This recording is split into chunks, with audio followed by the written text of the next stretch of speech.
भारतीय पुराणों में अनेक ऐसी नारियां हुई हैं जिन्होंने न केवल अपने समय को दिशा दी, बल्कि आने वाली पीढ़ियों के लिए जीवन दर्शन का प्रकाश स्तंभ बन गईं।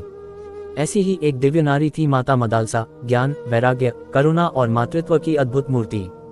उनकी कथा केवल एक रानी की नहीं, बल्कि उस माता की है जिसने अपने बच्चों को जन्म से ही आत्मज्ञान का अमृत पिलाया। माता मदालसा का जन्म एक अत्यंत विद्वान और तपस्वी परिवार में हुआ था। उनके पिता ब्रह्मज्ञानी ऋषि थे, जिनका जीवन तप, साधना और वेद ज्ञान में रमा हुआ था। बाल्यकाल से ही मदालसा का वातावरण आध्यात्मिक रहा। उन्होंने खेलकूद से अधिक ध्यान, अध्ययन और आत्मचिंतन में रुचि ली।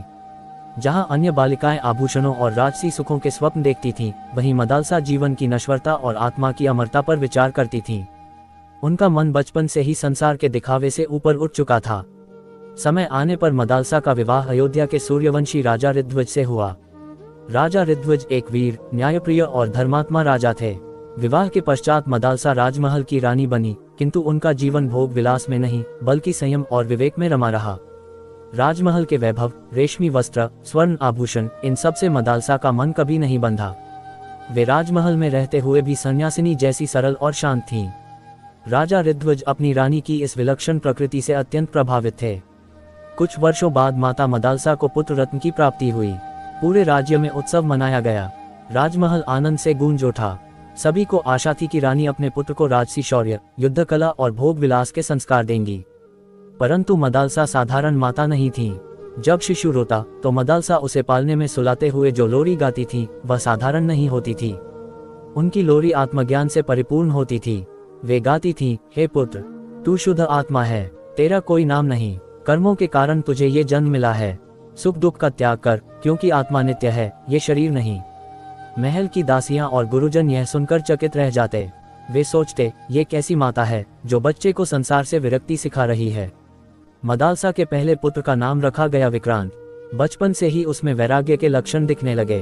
वह खेलकूद, राजसी प्रशिक्षण, युद्ध कला में रुचि नहीं लेता था। उसका मन एकांत और चिंतन में रमता। राजा चिंतित हुए, पर मदालसा शांत रही। दूसरे पुत्र सुभद्र और तीसरे पुत्र शत्रुघ्न भी इसी प्रकार बड़े हुए। तीनों बालक ज्ञान, संयम और आत्मचिंतन में रुचि रखते थे। युवावस्था में पहुंचते ही तीनों ने राजसुख त्याग कर तपस्या का मार्ग चुन लिया। राजा ऋध्वज के लिए ये बड़ा आघात था। एक राजा के लिए उत्तराधिकारी अत्यंत आवश्यक होता है। उन्होंने मदालसा से कहा, देवी, तुमने मेरे वंश को सन्यासियों का वंश बना दिया, राज्य का भविष्य क्या होगा? मदालसा ने अत्यंत शांत स्वर में उत्तर दिया, राजन, मैंने उन्हें सत्य दिया है। राज्य तो नश्वर है, पर आत्मज्ञान अमर है। जो आत्मा को जान लेता है, वही सच्चा विजेता होता है।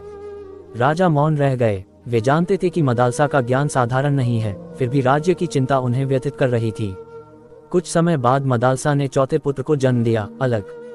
इस बार राजा ऋध्वज ने हाथ जोड़कर रानी से विनती की, इस पुत्र को राजधर्म सिखाओ, इसे वैराग्य नहीं, शासन का मार्ग दिखाओ। मदालसा ने राजा की भावना समझी। उन्होंने कहा, ठीक है राजन, ये पुत्र राजधर्म निभाएगा, किंतु आत्मज्ञान के बिना नहीं।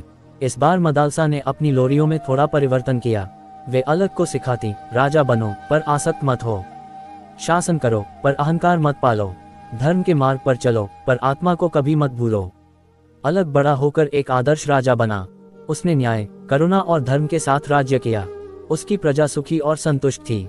जब अलग युवावस्था में पहुंचा और राज्य संभालने योग्य हुआ, तब मदालसा ने उससे कहा, पुत्र, अब समय है कि मैं इस शरीर का त्याग करूं। याद रखना, राज्य साधन है, लक्ष्य नहीं। आत्मा को जानना ही जीवन का परम उद्देश्य है। इतना कहकर मदालसा ने योग द्वारा अपने प्राण त्याग दिए। उन्होंने देह को छोड़ा, पर उनका ज्ञान अमर हो गया।